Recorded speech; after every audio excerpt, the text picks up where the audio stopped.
Bismillahirrahmanirrahim. Assalamualaikum warahmatullahi wabarakatuh. Innal hamdalillah nahmaduhu wa nasta'inuhu wa nastaghfiruh wa na'udzu billahi min shururi anfusina wa min sayyiati a'malina. May yahdihillahu fala mudilla lahu wa may yudlil fala hadiya lahu. Asyhadu an la ilaha illallah wahdahu la syarika lahu wa asyhadu anna Muhammadan abduhu wa rasuluh. Qala Allah Ta'ala, ya ayyuhalladzina amanu taqullaha haqqa tuqatih wa la tamutunna illa wa antum muslimun. Amma ba'd, fa inna khairal hadisi kitabullah wa khairal huda huda Muhammadin sallallahu alaihi wasallam wa syarrul umuri muhdatsatuha wa kullu bid'atin dhalalah. Ayyuhal muslimun, jamaah kaum muslimin semoga dirahmati oleh Allah Subhanahu wa taala. Kembali lagi kita berjumpa dalam keadaan sehat sehingga kita masih diberi kekuatan untuk berkumpul dalam rangka untuk mempelajari agama Allah Subhanahu wa taala. Kemudian perlu kita tekankan kembali bahwasanya nikmat sehat adalah termasuk nikmat yang sangat besar, nikmat yang banyak dilalaikan oleh kebanyakan manusia. Dan kita baru merasakan nikmatnya sehat kalau kita sudah merasakan yang namanya sakit. Ya, sebagaimana penyair Arab mengatakan, as-sihhatu tajun ala ru'usi as-sihai. Kesehatan itu ibaratnya itu seperti mahkota yang dikenakan oleh orang-orang yang sehat. Mahkota yang dipakai oleh orang-orang yang sehat itu hakikat kesehatan. La yaroha ilal mardo. Kemudian mahkota tersebut tidak dapat dilihat kecuali oleh orang-orang yang sakit. Betapa kalau kita merasakan sakit, kita pengen hanya satu saja yang kita inginkan, yaitu menjadi sehat kembali. Ya, maka di sini kita bersyukur kepada Allah Subhanahu wa taala masih diberi kenikmatan sehat. Ya, sehingga kita berusaha gunakan kenikmatan tersebut untuk mendekatkan diri, menambah ketaatan, menambah pundi-pundi pahala yang kita persiapkan untuk menghadap Allah Subhanahu wa taala.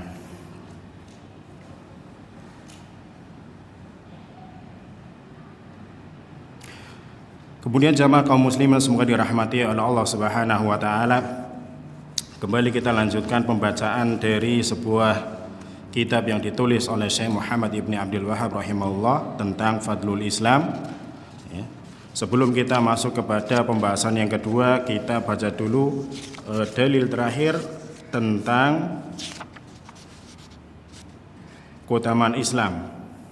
Ya, dari asar yang dibawakan oleh Abu Darda radhiyallahu anhu, beliau pernah mengatakan, ya habada qaumul aqyas wa iftaruhum. Betapa tidur dan berbukanya orang-orang yang cerdik, ya, itu lebih bagus daripada begadangnya orang yang berpuasa, ya, begadang dan berpuasanya orang-orang yang jahil. Ya habada qaumul aqyasi wa iftaruhum kaifa yakbanuna sahral hamqa wa saumahum. Jadi di sini pujian bagi orang yang tidur dan berbuka, maksudnya tidak berpuasa atau terjaga tidak tidur. Itu orang-orang apa? Tidurnya orang-orang yang cerdik, orang yang cerdas itu lebih bagus daripada begadang tidak tidurnya dan berpuasanya orang-orang yang jahil. Ya, kenapa? Karena orang-orang yang cerdas kalau dia tidur, dia niatkan karena Allah Subhanahu wa taala. Dalam tidurnya dia berniat, ya, istirahat agar nanti ketika dia bangun kembali dalam keadaan fresh, segar, sehingga bisa beribadah kepada Allah Subhanahu wa taala dengan baik, dengan kekuatan yang sempurna. Ya. Kemudian berbukanya orang-orang yang cerdik tadi, tidak berpuasanya orang-orang yang cerdik atau orang yang cerdas itu lebih baik. Maksudnya gimana? Orang-orang yang cerdik terkadang dia kalau melakukan puasa, melakukan suatu ibadah puasa, terkadang dia tidak kuat karena kemampuan seorang itu berbeda-beda. Ada yang dia semangatnya dalam membaca Al-Quran kuat, ya. Ada yang kuatnya dalam sholat sunnah. Ada juga tadi yang kuatnya dalam berpuasa, ya. Adapun dia kalau tidak mampu berpuasa, ya, maka orang yang cerdas dia bisa mengambil amalan-amalan yang lain. Atau misalkan, ya, ibadahnya orang yang cerdas, dia dari tadinya amalan yang tadinya mubah, hukumnya mubah, ya, bisa menjadi sebuah ibadah, ya, karena nanti diniatkan karena Allah Subhanahu wa taala. Seperti contoh misalnya dalam masalah minum, ya, hukum minum asalnya itu adalah mubah. Tapi kalau dia niatkan mengikuti Rasul Shallallahu alaihi wasallam, ya, dengan tangan kanan, dengan duduk, dengan 3 tegukan dan seterusnya, maka dia berubah menjadi ibadah, ya. Itu orang-orang yang cerdas. Sebagaimana kata Rasul Shallallahu alaihi wasallam, ya, al-qayyisu, orang yang cerdas itu adalah man dana nafsahu wa amila lima ba'dal maut. Ya. Orang cerdas itu adalah orang yang menundukkan hawa nafsunya, kemudian dia mempersiapkan diri banyak beramal untuk perkara, ya, setelah kematiannya. Kembali lagi, orang yang orang tidur tapi dia cerdas itu lebih baik dan lebih bagus daripada begadang dan berpuasanya orang-orang yang jahil, ya, karena dia orang jahil kadang dia banyak beribadah, semangat beribadah, tapi tidak dia landasi dalam Islam, ya, memperbanyak ibadah tapi tidak sesuai dengan tuntunan Rasul Shallallahu alaihi wasallam, maka ibadahnya menjadi sia-sia. Kemudian kata Abu Darda, wala misqalu darratin min birin ma'at-taqwa wa yaqinin a'dhamu wa afdalu wa arjahu min amsalil jibali min ibadatil muqtarin. Selanjutnya kata Abu Darda, sungguhnya kebaikan sebesar darah, ya, darah itu zaman dahulu seperti semut, ya, bukan atom. Bahasa dulu belum ada namanya atom. Seperti semut atau sesuatu yang paling kecil, ya, kebaikan sebesar darah, ya, sebesar semut yang disertai dengan ketakwaan dan keyakinan. Ketakwaan di sini maksudnya adalah dalam agama Islam, dilandasi dengan agama Islam, maka itu lebih agung dan lebih utama serta lebih berat timbangannya dibandingkan dengan ibadahnya orang-orang yang tertipu. Ya, maka kembali lagi tadi, ibadahnya orang cerdas dia adalah memperhatikan perkara yang paling penting dari yang penting, kemudian dari yang kurang penting. Ya, mendahulukan apa yang harus didahulukan.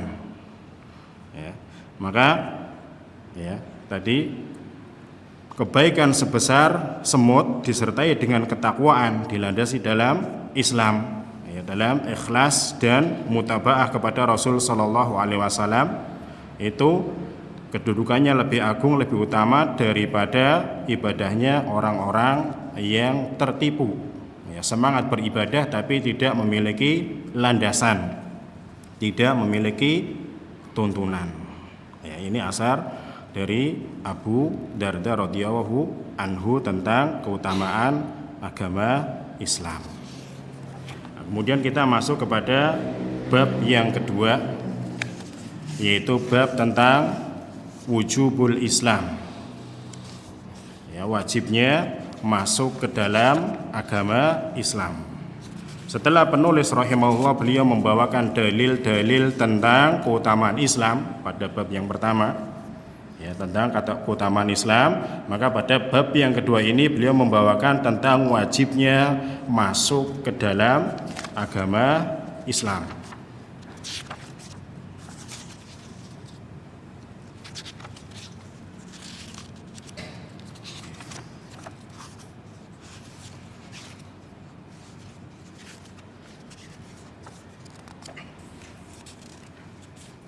Ya. hubungan bab yang ini dengan bab yang pertama, yaitu bab tentang keutamaan Islam, ya, ada dua sebab. Yang pertama, dengan mengetahui banyaknya serta agungnya keutamaan agama Islam, ya, hubungan bab ini dengan bab yang pertama, bab Fadlul Islam, yaitu yang pertama, dengan mengetahui banyaknya serta agungnya keutamaan agama Islam, maka dapat disimpulkan darinya, ya, tentang kewajiban masuk ke dalam agama Islam. Ini hubungan yang pertama. Ya, dengan mengetahui banyaknya serta agungnya keutamaan agama Islam, maka disimpulkan darinya tentang kewajiban masuk ke dalam agama Islam. Kemudian yang kedua, agar pengetahuan, ya, akan keutamaan Islam ini tidak disimpulkan jika masuk Islam itu hukumnya hanya afdoliyah, hanya keutamaan saja. Ya, tetapi ya, masuk ke dalam Islam adalah suatu keharusan atau kewajiban. Ya. Jadi yang kedua, agar pengetahuan tentang keutamaan Islam ini tidak disimpulkan jika masuk Islam itu hanya afdoliyah. Ya, ini perlu kita perhatikan. Pada bab pertama penulis membawakan tentang keutamaan tentang agama Islam. Maka biasanya kalau keutamaan ada orang yang, ya, berpikiran kalau keutamaan itu hanya hukumnya afdoliyah atau hanya sunnah. Oh, berarti kalau masuk Islam itu hukumnya hanya sunnah karena memiliki keutamaan. Ya, tidak. Di sini hukumnya adalah wajib. Ya, dalam wajib pun memiliki keutamaan. Ya. Bagaimana puasa memiliki keutamaan, sholat juga memiliki keutamaan, sholat wajib. Demikian pula dalam yang sunnah, puasa Arafah memiliki keutamaan. Kemudian sholat, ya, tahajud juga memiliki keutamaan. Maka di sini disimpulkan, ya, keutamaan Islam ini tidak disimpulkan jika masuk Islam itu hanya afdoliyah, tetapi dia adalah suatu keharusan, ya, yang harus diikuti atau yang harus dianut. Ini hubungan bab pertama dengan bab yang kedua ini tentang wajibnya masuk Islam. Ya, setelah mengetahui keutamaan, ya, kita diwajibkan tentang masuk ke dalam agama Islam. Kemudian, ya, di sini penulis membawakan beberapa dalil. Ya. Ada 3 ayat dalam Al-Qur'an, kemudian ada 3 hadis, kemudian ada asar dari sahabat dan perkataan Syekhul Islam Ibnu Taimiyah rahimahullah. Kemudian sebelumnya perlu kita ketahui bahwa kewajiban masuk ke dalam Islam itu ada 3 tingkatan. Ya, kewajiban masuk ke dalam agama Islam ada 3 tingkatan. Ya. Kewajiban yang pertama atau kewajiban yang umum, tingkatan yang sifatnya masih umum, yaitu kewajibannya masuk Islam, ya, dengan mengucapkan 2 kalimat syahadat. Ini kewajiban yang sifatnya masih umum, yaitu wajibnya masuk Islam dengan mengucapkan 2 kalimat syahadat. Kalau seorang sudah mengucapkan kalimat syahadat, maka dia sudah masuk ke dalam agama Islam. Tapi ini tingkatannya masih umum. Kemudian kewajiban yang kedua tingkatannya yang sudah khusus, yaitu wajib menjalankan syariat Islam, ya, berupa menjalankan perintah atau menjauhi larangan. Ini lebih khusus daripada yang pertama.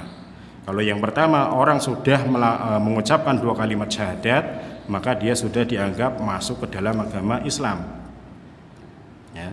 Kemudian yang kedua, ini lebih khusus dari yang pertama, yaitu dia wajib menjalankan syariat Islam, ya, berupa menjalankan perintah atau menjauhi larangan. Kemudian yang ketiga, ini yang lebih khusus daripada yang pertama dan yang kedua. Ya, yang lebih khusus. Apa itu? Yaitu wajib menjalankan syariat Islam sesuai dengan tuntunan Rasul Shallallahu Alaihi Wasallam. Bisa dipahami ya? Yang pertama sifatnya masih umum.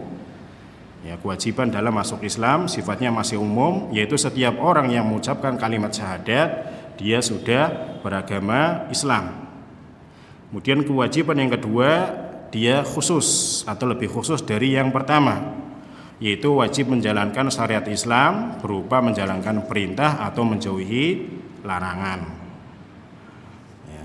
Kemudian yang ketiga lebih khusus lagi, yaitu menjalankan syariat Islam sesuai tuntunan sunnah Rasul Shallallahu Alaihi Wasallam. Karena kalau yang kedua barangkali dia menjalankan perintah atau menjauhi larangan, tapi terkadang tidak sesuai dengan tuntunan Rasul Shallallahu Alaihi Wasallam. Sebagaimana banyak dari sebagian kaum muslimin, ya mereka semangat menjalankan ya ibadah, tapi tidak berdasarkan landasan ya yang dibawa oleh Rasul Shallallahu Alaihi Wasallam. Itu 3 tingkatan kewajiban masuk ke dalam agama Islam. Semoga kita termasuk bagian yang ketiga, yaitu wajib menjalankan syariat Islam sesuai dengan tuntunan Rasul Shallallahu Alaihi Wasallam. Kemudian kita masuk kepada dalil yang pertama yang dibawakan oleh penulis. Beliau membawakan ya, surat Ali Imran pada ayat yang ke-85. Ya. Wa qaulillahi ta'ala, dan firman Allah Subhanahu wa taala, wa may yabtaghi ghairal islami dinan fala yuqbala minhu wa huwa fil akhirati minal khasirin. Ya, firman Allah Subhanahu wa taala dalam surat Ali Imran ayat yang ke-85. Barang siapa mencari agama selain agama Islam, ya, fala yuqbala minhu, ya, maka sekali-kali tidak akan diterima darinya. Itu agama yang dicari selain agama Islam. Wa huwa fil akhirati minal khasirin, dan dia di akhirat termasuk orang-orang yang merugi. Ini dalil yang pertama yang dibawakan oleh penulis tentang wajibnya masuk ke dalam agama Islam. Ya. Jadi siapa saja yang mencari agama selain daripada agama Islam, agama Islam di sini maksudnya adalah agama yang dibawa oleh Nabi Muhammad SAW. Ya, agama yang dibawa oleh Nabi Muhammad SAW. Adapun agama-agama sebelumnya, ya, seperti agama Yahudi atau yang dibawa oleh Nabi Isa, itu memang asalnya Islam dan itu hak benar, tapi pada masa Nabi Isa. Demikian pula agama yang dibawa oleh Nabi Isa alaihissalam, itu agama yang hak benar, tapi itu pada masa Nabi Isa alaihissalam. Adapun ketika kedatangannya Rasul Shallallahu Alaihi Wasallam, ya, maka wajib bagi kita untuk mengikuti agama yang dibawa oleh beliau Shallallahu Alaihi Wasallam. Ini agama yang menasakh agama-agama yang sebelumnya. Ya. Ini menunjukkan tentang wajibnya untuk memeluk agama Islam berdasarkan ayat yang mulia ini. Fala yuqbala minhu, ya, maka sekali-kali tidak akan diterima darinya agama selain daripada agama Islam. Ya, seperti agamanya Yahudi atau agama Nasrani pada zaman sekarang, meskipun tadi asalnya sama, berasal dari langit, agama samawi, ya, yang dibawa oleh nabi-nabi sebelumnya, Nabi Musa dan Nabi Isa. Apalagi agama yang dibikin oleh manusia, ya, agama bikinan manusia seperti Hindu, Buddha, ya, atau agama Kejawen, agama Jawa, Gatoloco, Darmo Gandul, dan yang lain-lainnya, itu agama Kejawen, agama bikinan manusia, beragama dengan perasaan saja, ya, dan semua niatnya baik, tetapi tidak mengikuti agama yang dibawa oleh Rasul Shallallahu Alaihi Wasallam, maka tidak akan diterima. Wa huwa fil akhirati minal khasirin, dan dia di akhirat termasuk orang-orang yang merugi. Ya, ini mendapatkan ancaman dari Allah Subhanahu wa taala. Ya, orang yang mencari agama selain agama Islam itu terancam tidak akan diterima agama tersebut. Kemudian di akhirat dia akan menjadi orang-orang yang merugi.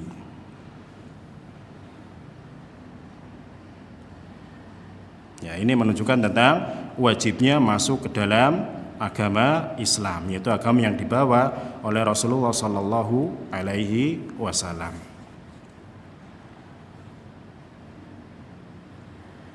Ya. Kemudian dalil yang berikutnya yang dibawakan oleh penulis masih pada surat Ali Imran. Yang pertama tadi pada ayat 85, sekarang yang kedua pada ayat 19. Jadi ayat yang sebelumnya. Ya. Qaulillahi ta'ala, firman Allah Subhanahu wa taala, innad dina indallahil Islam. Ya. Sesungguhnya agama di sisi Allah atau agama yang diridhoi Allah. Ya, sebagaimana pada ayat yang sebelumnya, pada bab yang pertama pada surat Al-Maidah ayat yang ketiga, al-yauma akmaltu dinakum, dan seterusnya. Ya. Inna dina indallahil al-Islam. Sungguhnya agama di sisi Allah atau yang diridhoi Allah itu hanya Islam. Ya, ini terjemahannya jangan keliru karena ada sebagian orang menerjemahkan agama yang paling benar. Ya, kalau agama yang paling benar berarti agamanya lain benar atau tidak? Benar. Tapi benarnya masih kurang. Ini terjemahan yang keliru. Yang benar adalah agama yang benar. Benar saja cukup. Terkadang kita kurang merasa cukup, ditambah yang paling benar biar lebih mantap. Tapi ini ternyata keliru. Benar saja berarti yang lain salah. Itu lebih jelas. Tapi kalau yang paling benar berarti menunjukkan agama yang lain sama juga benar. Tapi Islam itu yang paling benar. Itu terjemahan yang keliru. Atau dengan makna lain, agama yang diridhoi Allah Subhanahu wa taala itu hanya agama Islam. Ya, agama yang diridhoi oleh Allah Subhanahu wa taala itu agama Islam. Maka di sini juga menunjukkan ya, di sini kata Syekh Shalih Al-Utsaimin, beliau mengatakan ma fihi min ta'yini dini al-mardi indallahi. Ya, di sini menunjukkan tentang penentuan agama yang diridhoi di sisi Allah Subhanahu wa taala, yaitu dia adalah agama Islam. Ya. Fal ibadatu allati khuliqna li ajliha wa umirna biha la yatahaqqaqu husuluha illa bil Islam. Maka ibadah yang dengannya kita diciptakan, kemudian kita diperintahkan untuk mengamalkannya, maka tidak dapat direalisasikan kecuali di atas agama Islam. Ya, fal Islamu wajibun. Maka di sini ya wajibnya untuk memeluk agama Islam. Ya. Ini tentang wajibnya mengikuti atau memeluk agama Islam berdasarkan pada surat Ali Imran ayat yang ke-119. Sungguhnya agama yang diridhoi di sisi Allah Subhanahu wa taala itu hanya agama Islam. Agama yang dibawa oleh Nabi Muhammad sallallahu alaihi wasallam. Ya. Adapun agama-agama yang lain, ya dia tidak diridhoi oleh Allah Subhanahu wa taala betapapun banyaknya amalan. Ya. Betapapun banyaknya amalan. Bahkan Rasul sallallahu alaihi wasallam ya pernah menyampaikan dalam sebuah hadis, nanti juga disebutkan tentang penulis.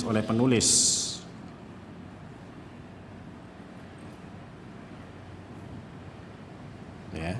Dalam sebuah hadis, walladzi nafsu Muhammadin biyadihi la yasma'u bi ahadun. Ya, demi Allah yang ya, jiwa Muhammad berada di tangannya, tidaklah mendengar seorang pun dari umat ini, Yahudiyun wala Nasraniyun, baik dia Yahudi maupun Nasrani, summa la yu'minu bima ursiltu bihi, kemudian tidak beriman dengan apa yang aku bawa, yaitu agama Islam yang dibawa oleh Rasul sallallahu alaihi wasallam, illa kana min ashabinar, kecuali dia termasuk golongan penduduk dari neraka.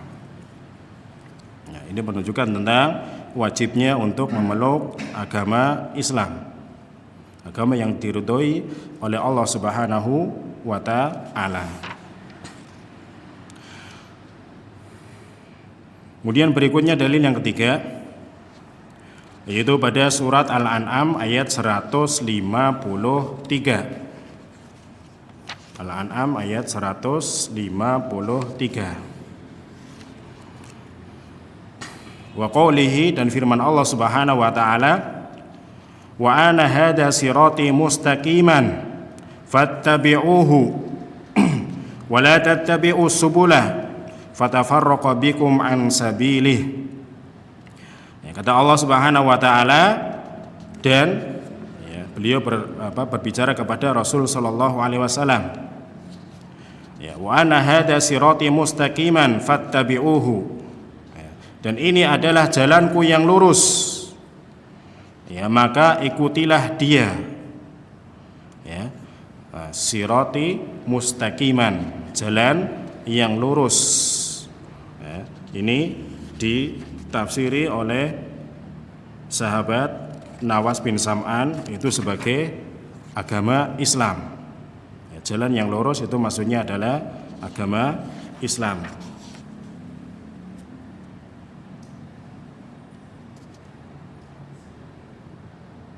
Sebagaimana dalam hadis Nawas bin Sam'an yang diriwayatkan oleh Imam Ahmad bin Hambal rahimahullah dengan sanad yang hasan.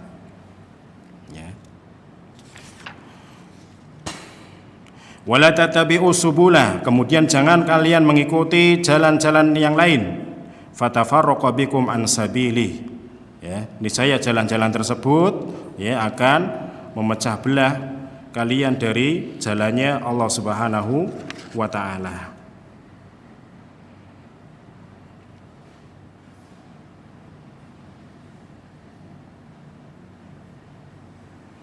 Di sini kata Syekh Shalih Al-Utsaimin hafidhahu ta'ala, beliau mengatakan wa dilalatu ala maqsudi tarjamati min wajhaini.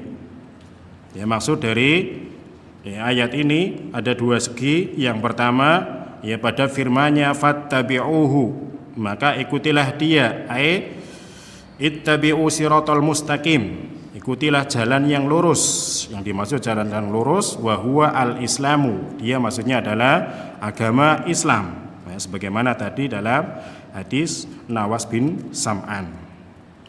Kemudian keadaan yang kedua, atau pada perkara pada firman Allah Subhanahu wa taala fattabi'uhu dalun ala ijabi, di sini menunjukkan tentang wajibnya, wajibnya mengikuti jalan yang lurus. Yang mana jalan yang lurus tersebut itu adalah agama Islam. Maka di sini memeluk agama Islam hukumnya adalah wajib.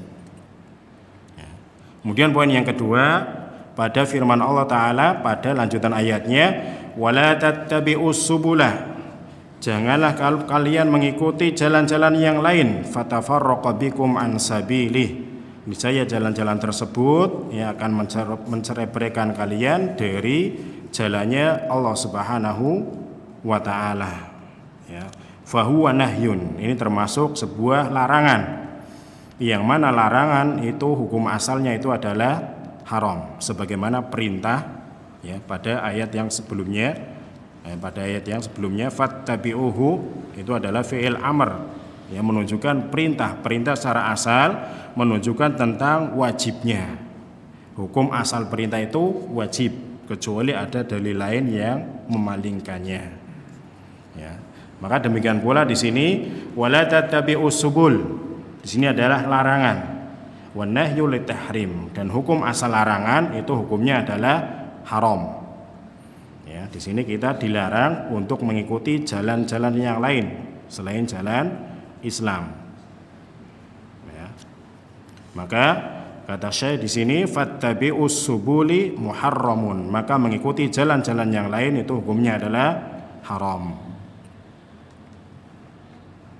Kemudian fanahyu anitibaiha yastalzimu ijabal Islam, maka larangan dari mengikuti jalan-jalan tersebut ya, ini mengharuskan untuk mengikuti ya jalan Islam. Wajib mengikuti jalan Islam.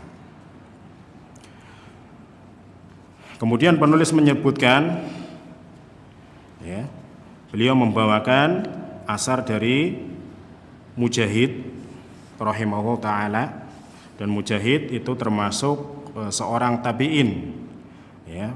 Beliau Mujahid Ibnu Jabir Al-Maki, salah seorang dari murid Ibnu Abbas radhiyallahu anhu.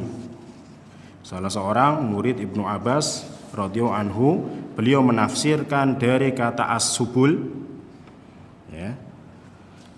Menafsirkan dari kata as-subul pada surat Al-An'am ayat 53, beliau mengatakan al-bid'u wasyubuhat. Yang dimaksud dengan subul itu adalah bid'ah-bid'ah dan syubhat-syubhat. Ya, artinya janganlah kamu mengikuti jalan-jalan yang lain. Jalan-jalan lain disebut dimaksud oleh Imam Mujahid. Beliau mengatakan adalah bid'ah-bid'ah dan syubhat-syubhat.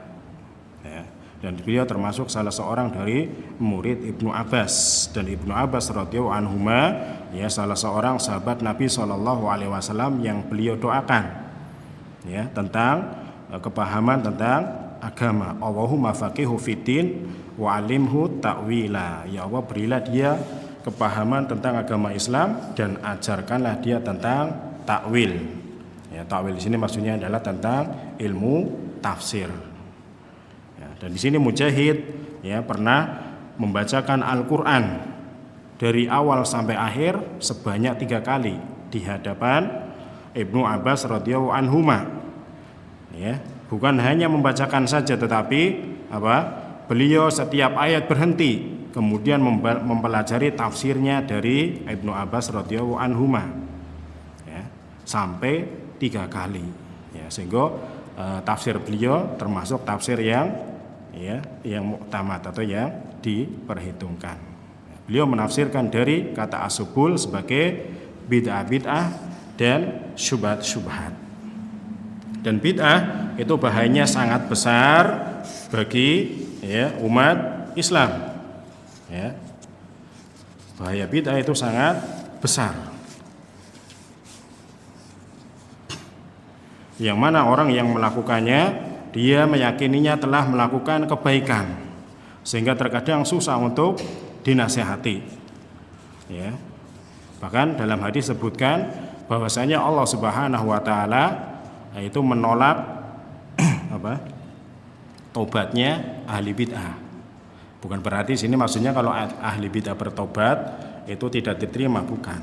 Maksudnya adalah ahli bid'ah itu susah untuk bertobat. Bagaimana dia bertobat? Orang dia meyakini kalau dia melakukan sebuah kebaikan, sebuah amal soleh yang dia yakini adalah kebaikan, padahal hakikatnya adalah sebuah bid'ah.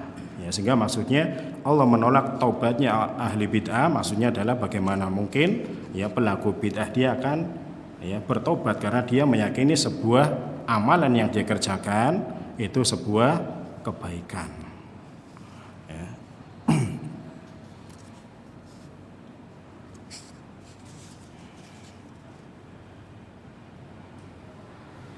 Ya.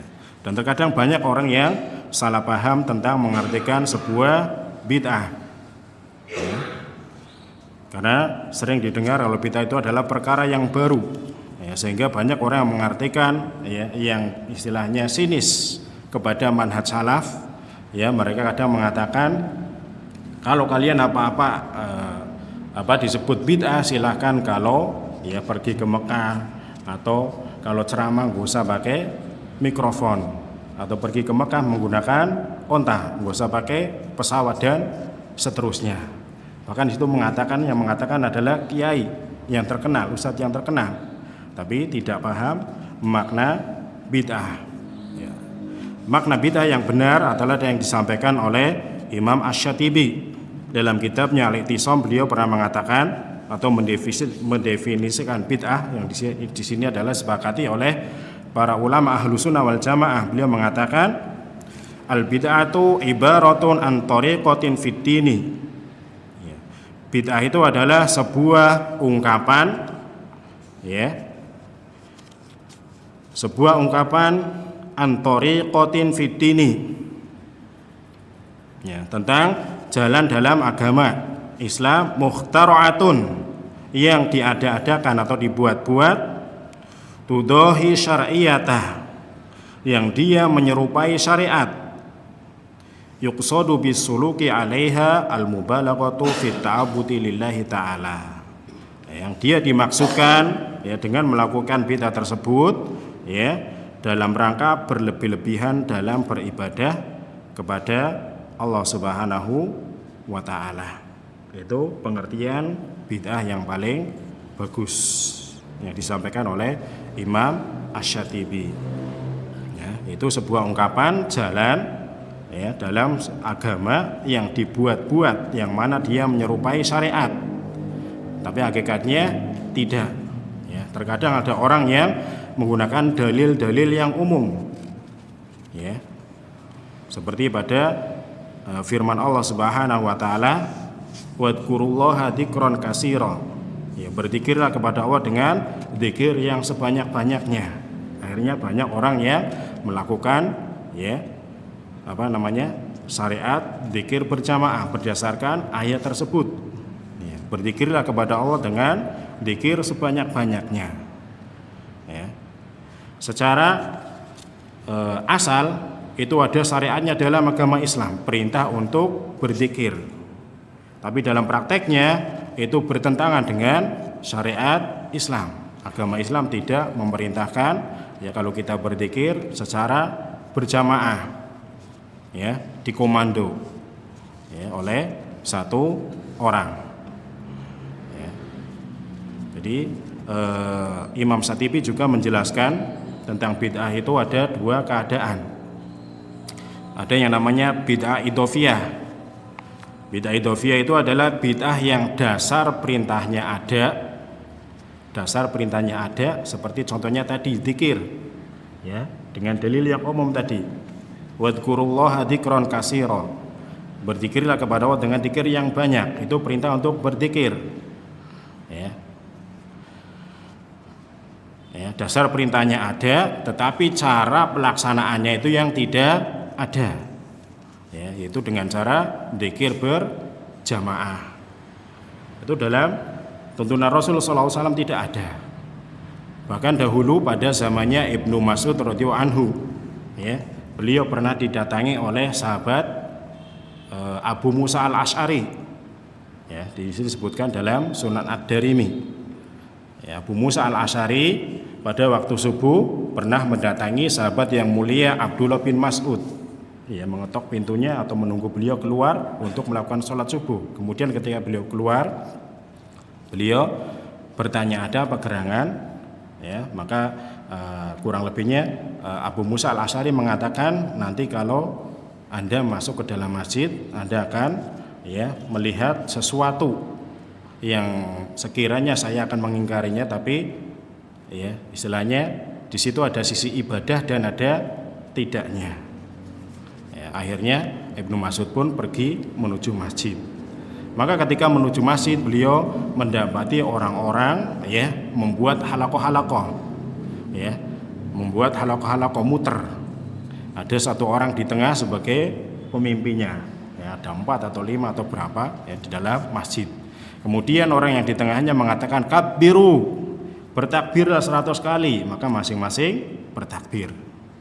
Ya, kemudian bertasbihlah masing-masing bertasbih. Maka di sini Abdullah bin Mas'ud radhiyallahu anhu beliau mengatakan, wahai fulan, ya, hitunglah ya kebaikan-kebaikan kalian, saya akan jamin tidak akan hilang.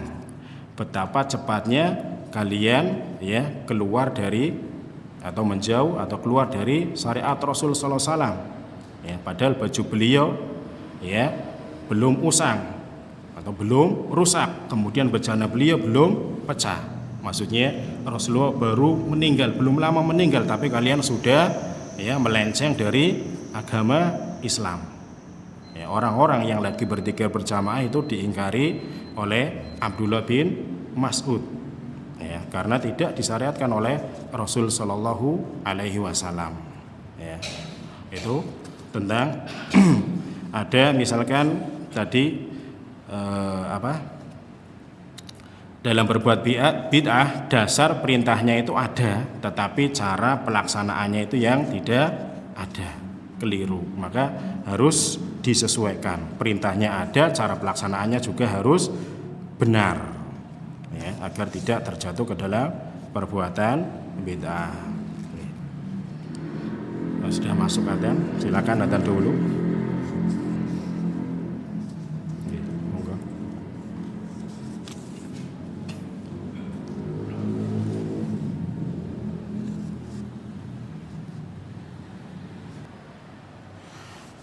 Ya, kita lanjutkan. Tadi pembagian yang disampaikan oleh Imam Asy-Syatibi bahwa bid'ah itu ada dua. Yang pertama bid'ah idhofiyah, dari segi pensyariatannya ada, tetapi tata cara pelaksanaannya itu tidak ada. Itu namanya bid'ah idhofiyah. Dasar perintahnya ada, tapi cara pelaksanaannya tidak ada. Kemudian yang kedua itu adalah bid'ah hakikiyah. Ya, bid'ah yang hakiki, yang tidak ada dasar perintahnya. Dasar perintahnya aja tidak ada, apalagi tata cara pelaksanaannya. Contohnya apa? Enggak ada perintahnya dalam Al-Quran, enggak ada, dalam hadis juga enggak ada, tapi banyak diamalkan. Contohnya apa? Contohnya adalah yaitu perayaan yang terjadi pada bulan Rabiul Awal. Perayaan apa? Maulid Nabi Shallallahu Alaihi Wasallam. Dasar perintahnya enggak ada. Dalam Al-Quran perintahnya enggak ada. Dalam hadis juga enggak ada, kecuali pakai ilmu kotak gadek gatok. Ya, dicari-cari itu tentang puasa Senin Kamis. Ya, digunakan sebagai dalil untuk melakukan acara perayaan tersebut. Ya, itu namanya bid'ah hakikiyah. Enggak memiliki landasan syar'i.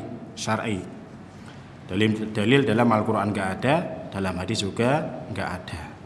Ya, contohnya misalkan seperti tadi perayaan Maulid Nabi Shallallahu Alaihi Wasallam. Ya, pada zaman Rasul enggak ada.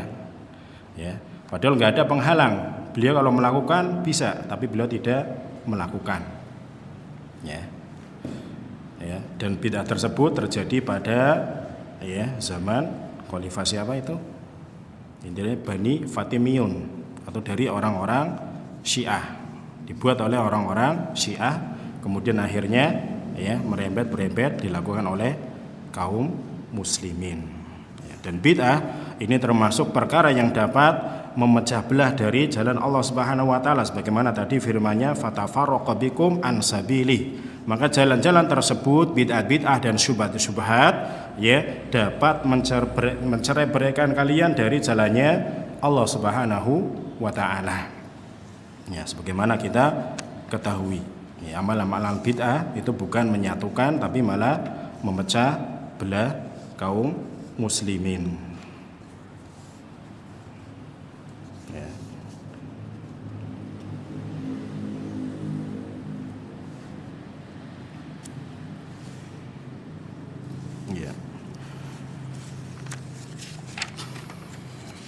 Itu ayat yang ketiga yang dibawakan oleh penulis, ya, tentang wajibnya mengikuti atau memeluk agama Islam, ya, berdasarkan kalimat sirati mustaqiman. Itu maksudnya adalah wajibnya untuk memeluk agama Islam. Kemudian masuk kepada dalil yang keempat, yaitu sebuah hadis dari Aisyah radhiyallahu anha, ya, anna Rasulullah sallallahu alaihi wasallam qaal, bahwasanya Rasulullah sallallahu alaihi wasallam beliau bersabda, man ahdasa fi amrina hada ma laisa minhu fahuwa raddun. Nah, ini juga berkaitan tentang masalah bid'ah. Barang siapa yang ahdasa, ya, membuat-buat, fi amrina, ya, membuat-buat dalam perkara kami, yaitu maksudnya agama Islam, ya, fi amrina hada, dalam agama Islam, ma laisa minhu, yang tidak ada pada agama Islam tersebut, ya, fahuwa raddun ay mardudun. Maka amalan tersebut itu ditolak, tidak diterima oleh Allah Subhanahu wa taala. Ya. Barang siapa yang membuat-buat atau mengadakan ya dalam perkara ini, agama Islam ini yang tidak ada bagian dari agama Islam, maka amalan tersebut tertolak. Akhrajahu, diriwayatkan oleh Bukhari dan Muslim. Kemudian dalam lafaz yang lain yang diriwayatkan oleh Imam Muslim saja, Rasulullah mengatakan, man amila amalan laisa alaihi amruna fahuwa raddun. Barang siapa yang mengerjakan amalan, kalau tadi hadis yang pertama barang siapa yang membuat, itu ada ulama yang membedakan. Kalau hadis yang pertama man ahdasa, itu maksudnya adalah orang yang pertama kali, membuat amalan yang baru, amalan yang bid'ah tersebut, jadi pelaku pelopornya ya. Adapun hadis yang kedua man amila amalan, itu adalah pengikutnya ya, atau muqallidnya ya. Barang siapa yang mengerjakan sebuah amalan yang mengikuti yang sebelumnya ya, laisa alaihi amruna, yang mana amalan tersebut tidak ada pada perkara kami dalam agama Islam, maka fahuwa raddun, sama hukumnya, sama amalan tersebut tertolak ya. Baik orang yang pertama kali mempelopori pertama kali ataupun orang yang ikut-ikutan saja ya, kalau dia amalan yang muhdas atau amalan yang bid'ah, maka amalan tersebut tertolak ya, tidak diterima oleh Allah Subhanahu wa taala. Maka di sini diambil kesimpulan juga ya, bahwasanya kita diperintahkan untuk mengerjakan amalan yang ada dalam agama Islam, bukan amalan yang diada-adakan ya, amalan kebaikan yang ada di dalam agama Islam. Maka di sini juga menunjukkan tentang wajibnya untuk memeluk agama Islam.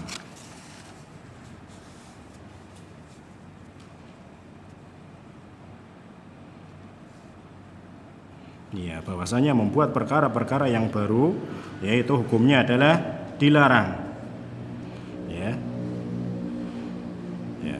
Membuat perkara-perkara baru di dalam agama Islam hukumnya dilarang. Maka kita diperintahkan untuk berpegang teguh dengan perkara yang diperintahkan, bukan perkara yang dibuat-buat. Ya. Faltizamu ma fi dinil Islam wajib. Maka di sini berpegang teguh dengan agama Islam itu hukumnya adalah wajib. Ya, maksudnya adalah tidak membuat-buat perkara yang baru. Ya, di sini menunjukkan tentang wajibnya untuk memeluk agama Islam. Dan sebagaimana kita ketahui tadi, ya, bahwasanya bid'ah itu mudaratnya sangat besar. Ya, ada ulama yang mengatakan barang siapa yang melakukan sebuah bid'ah, maka amalan sunnah yang semisalnya itu akan hilang. Ya, dan kita saksikan banyak kalau orang semangat melakukan amalan bid'ah, maka amalan yang sunnah itu dilarang. Contohnya apa?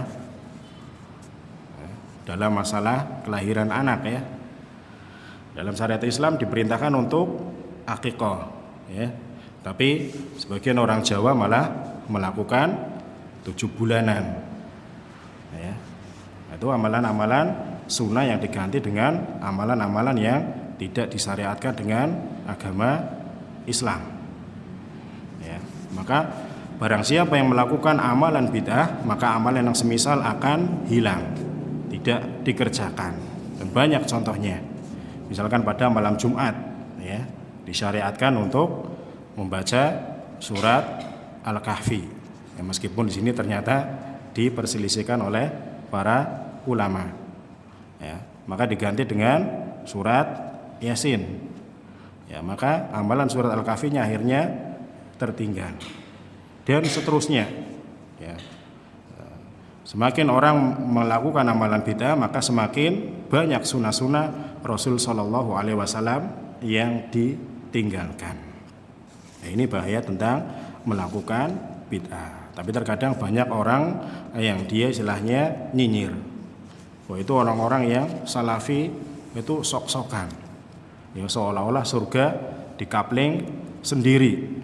Apa-apa nggak boleh. Padahal yang menentukan benar dan tidaknya adalah Allah Subhanahu wa taala. Memang betul yang menentukan benar dan tidaknya adalah Allah Subhanahu wa taala, tapi kita dalam beragama itu sudah ada pakamnya, sudah ada landasannya, sudah ada tuntunannya. Kalau kita beralasan biarkan saja orang yang melakukan amalan-amalan itu kan menentukan Allah Subhanahu wa taala. Maka apa artinya diutusnya Rasul sallallahu alaihi wasallam kalau kita tidak mengikutinya? Ya, kita beragama dengan perasaan. Yang penting beramal, yang penting beramal. Maka enggak ada gunanya nanti kalau kita beragama dengan perasaan kita. Enggak ada gunanya Rasul sallallahu alaihi wasallam diutus, ya. Jadi kewajiban kita dalam beragama adalah sudah ada pakemnya, ya. Ingin diterima ibadahnya maka harus ikhlas, kemudian mengikuti sunnah Rasul sallallahu alaihi wasallam. Keduanya tidak dapat dipisahkan. Dan hadis ini juga sebagai timbangan dalam amal, ya, timbangan dalam amal. Ya. Setiap orang yang melakukan perkara-perkara yang baru itu dia tidak akan diterima. Ya, itu adalah dalil hadis yang dibawakan oleh penulis tentang wajibnya untuk memeluk dalam agama Islam.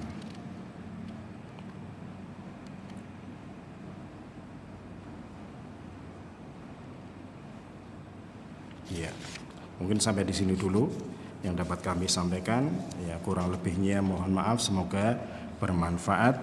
Ya, kita akhiri dengan baca doa kafaratul majlis. Subhanakallahumma bihamdika asyhadu an la ilaha illa anta astaghfiruka wa atubu ilaik. Wassalamualaikum warahmatullahi wabarakatuh.